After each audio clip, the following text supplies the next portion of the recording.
Hello, in this video I'm going to show you how to make string art, how to design it, and give a couple of tricks on how to print it. So how I managed to get to print this, starting from the first option that I had, that was, as you can see, pretty bad, and going ahead with multiple other versions. So to do this, I'm going to use OnShape, and in here in OnShape, I'm going to first add the spider, as that one is in another document. It's much easier to just derive the things that you need, and actually going to use it from here. This one already has the version created, and I'm going to add the spider here. And now let's go ahead and create the frame. So I'm just going to make a sketch. Sketch will be polyeder with multiple edges. Let's go for, say, I use 12, so I'll keep on using 12 in this one as well. What I'm going to do now is make the frame, so I'm going to extrude this. It's actually going to be a thin extrude in shape, and it's going to be a 2mm wide and up to the face of the spider, so up to this face.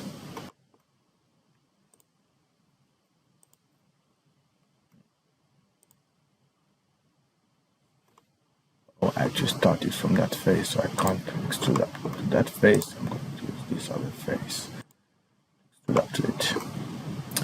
Okay, so now I have the two parts, the part that I just created and the spider. In order to make string art, you will actually need individual parts for each string. So now let's go on and make some strings, and there are multiple ways to do that. I could just use the same plane, and that's actually what I'm going to do. I'm just going to sketch on this plane, and I'm going to make a small circle, so it will allow me to extrude multiple instances at the same time. So this will actually be a 7mm. I just want to keep it inside the spider and not go outside, and also have a small gap, and I will show later on why I need that. Right, so now the strings. I'm gonna make this the first string. It's gonna be, let's say, this one. And I wasn't supposed to start from here, so I'm just going to delete this and center, and then maybe trim this part. And now let's make a circular pattern out of this, and actually add 12 more instances. Okay, looks great now. Now I have to select all this, and I can go, and I can also select one and right click, select all X, and it will actually select all of them. Right, now extrude. This time I'm going to extrude in both directions, so the depth of each line needs to be 0.4, or I actually make them for 0.4, so I make them 0.45, as I noticed that helps. So it will be 0.225 on each direction, so I'll also be 0.225. Okay, and the depth will be 0.2, because that's the layer height that I go, that I print on. And another thing, I don't want to place them here. I will actually place them at the middle of the spider, so it will be with a starting offset. The starting offset will be 2.5mm, because the spider is 5mm, if I remember correctly. Let me just double check that, and just just hit OK for now, and let me just measure it. So it's actually 4 millimeters. So I'll just edit this and make it 2 millimeters. And I'm making sure that it's new, so all these lines will actually be individual single lines. Right, so now I have the first string art part. If I wanted to go to create more, I could actually add 24 and use and trim them by this edge. But in this case, I'm just going to show this. So the problem now is that when I will send this to the printer in the slicer, this part will actually be converted to one single STL, and the problem is that it will actually interrupt each line. So I had lots of issues with designs that I created earlier with the string art, and I had issues disconnecting the strings at the beginning or at the end. So to avoid that, I'm actually going to make a Boolean operation and leave a small gap between each string and each and the parts that are actually going to be connected by these strings. So I'm going to hit Boolean, subtract. I'm going to select my two targets. The targets first. So I'm going to select the targets. These are going to be the targets. The tools will be everything else.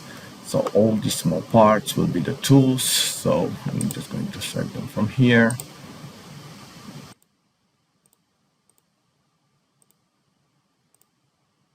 Or from here, whatever it makes more sense to you.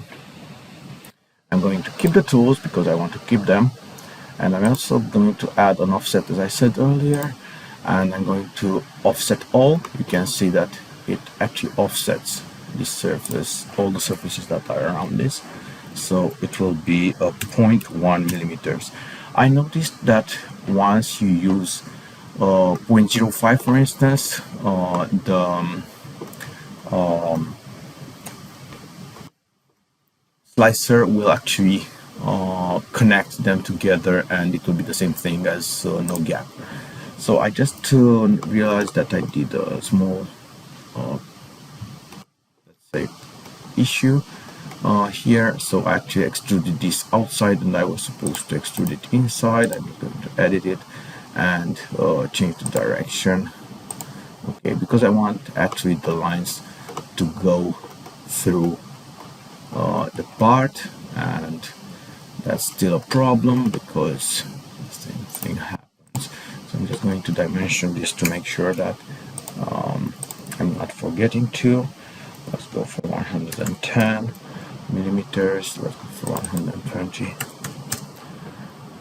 Okay, and now I'm going to edit the second sketch, and instead of stopping here, I will actually stop on the other, at the other. And another thing that I may want to do is make sure that all these are connected to the center, and now everything is fully constrained. Okay, so this is how it should look. You can see that there's the gap here, and this gap is, in my case, for my slicer, I use Prusa slicer. It's 0.1 millimeters. It will not actually be a problem. It will not be a real gap because I'm printing at a 0.2 millimeters layer height. Right, so now I have the full strings and everything. What I can do now, if I want to stop here, it's very cool. I can just select all the parts here with the shift pressed, and I'm going to make them a composite part and a closed one, and this will actually convert it to only one single part that I can export and 3D print, and it will work properly. In this case, I'm not going to do that right now, so I'm going to delete this, and I'm going to add those other things that define a web spider. So now on this face, I'm going to make another sketch, and I'm going to do a couple of more hexagons. I could, of course, just use the first one that I already have, not hexagon, sorry, I don't know how they're called, without edges, all the others. Okay, so I'm just going to constrain this one, and this one will be, let's say 70, and now I'm going to simply offset this one and go for 10, and offset this one and go for I think 7.5 should be fine, and maybe this one will also be 7.5. Yeah, it looks better like this. Okay, so I'm pressing OK. I'm going to do the same thing. I'm going to click extrude, make sure that scene is selected, and I'm going to right click, select equal lengths. Alright, now this will be the second string, so this will be tied to this one, but it will be a new one, so it will be on a new layer. In this case, I don't need a gap at all. I actually want to print as close as possible to the strings. So I'm just going to use the extruder, the nozzle size. I said earlier that I'm using 0.45 and 0.2 as layer height. See if I can also do the other ones. Okay, this is cool. I'm just going to select all. And also for these ones. And now I can go for new, or I can go for add. It doesn't really matter. Yeah, if I go for add, I will actually have to select merge with all, so it will actually merge with all the rest of the things, and I will have only two parts. Part one, that's actually the exterior, and part two, that is everything else. I don't actually want to go for add, so I will just leave it as new. This way I can also change things once I want to. So this is how you make string art, and this is how you actually set it up. For these particular things that I tested in many ways, and I already showed at the beginning of this video that I managed to do them pretty close to a normal. Don't mind the filament, it was very wet. It's something very old that I have from in my lab, but this is the case, the first case. So the polyeders start from random areas and they try to get connected to a string, so that's pretty impossible. So what I tried after that is creating a small area to connect them here, and as you can see, but this one was too thin, so I actually went a little bit further and I made this stronger, and in this case I also connected them to this one. So even though not everywhere it was perfectly connected, the problem is that the printer is pretty old, and also when you're printing very close to the bed, if you're doing string, you may want to get your model a little bit taller. In this case 2 millimeters is very close to the bed, and even though the blower works pretty good, the heat from the bed will actually not straighten not tight enough the strings. Alright, so now let's do that. I'm just going to make a sketch on this face, and I'm just going to draw a line. I didn't get a case.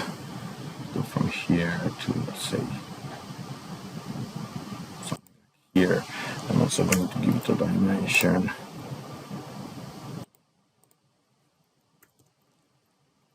Okay, this should be pretty good. And let's extrude it. I'm actually going to use, I think, 0.8 on each side. And it will also need to be in the other direction. And it will actually, I actually want to stop just a little bit above, just one line above this face. So this will be 2 millimeters, 2.2, this will be 2.4 millimeters. Alright, and I can again whether merge with all or just leave it like this. I don't really care, as I'm going to make a composite at the end. I also can go to for add and add to this one and to this one, and it will work properly. The only thing important is to not to add these ones as well, because if you give merge with all, it will be the same thing. It will interrupt the strings here. So now I'm going to make another boolean between, in this case I will also go for subtract. The tools will be the lines, the string lines, and the target will actually be this one. And I'm also going to use the same offset of 0.1 millimeters. And now I'm good to go. I can make my composite. So I'm just going to set apart and with the shift select all of them, make a composite, choose closed, so it will only be one, and now I'm going to export it. I'm going to export it as, of course, as an STL. I can name it and choose download. You can also store it in the ownership document as a new tab. And I'm just going to have it here, and let's now open the slicer. I'm using Prusa slicer, and I have a couple of Prusa printers. In this case, I will print on an MK2S. I also have the 3S Plus, but I'm just going to use this one. Right, I will actually need to flip it because it was with the wrong edge down. It can print like this if it could print like this if it didn't have this side, but in this case I need to make sure that its slide is sitting correctly. And now, as you can see, all these lines are supposed to be connected. The problem here is that many times the strings, the radial strings will actually bend and not straighten up enough, and these ones will not connect that good. But in this case, it will be pretty good. Another problem that I found right in the same thing with the same thing, it's that if you investigate these lines, the strings that are polyeders, let's just find out where they start. They don't actually start from here, so I would like them to start from here, right from this surface, because that's why I actually created it. So what I'm gonna do is add a small gap there. So to do that, I'm actually going to go back one step. I rolled back just before the composite creation, and I'm just going to make a sketch on this side, on this face.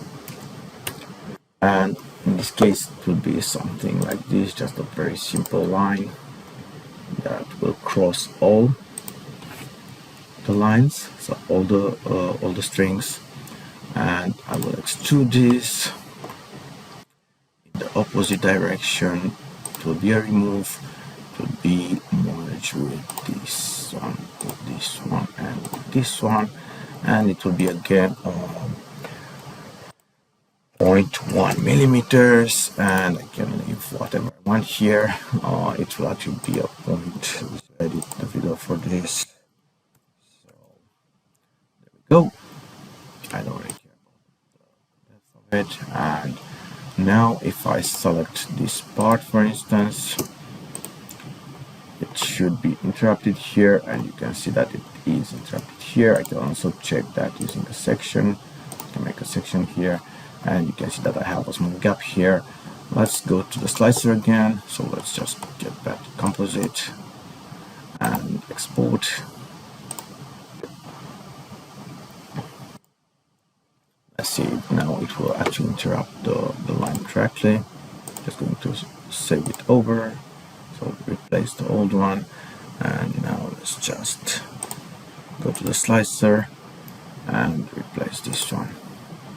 Just going to open the other one. It's much faster than replacing it. Slice, and there we go. We have our gap here. What I also can see is that it doesn't make a solid surface above this, so we will actually leave them like this. I don't want that, and I will go back to the model and just add 0.1 or 0.2 more millimeters to to this bridge that I'm using. Alright, so if you like this video, you can comment with any other things that you would like to see, and I'll gladly try to explain those and to give information about how to make those things. And don't forget to subscribe to my channel. Have a great day.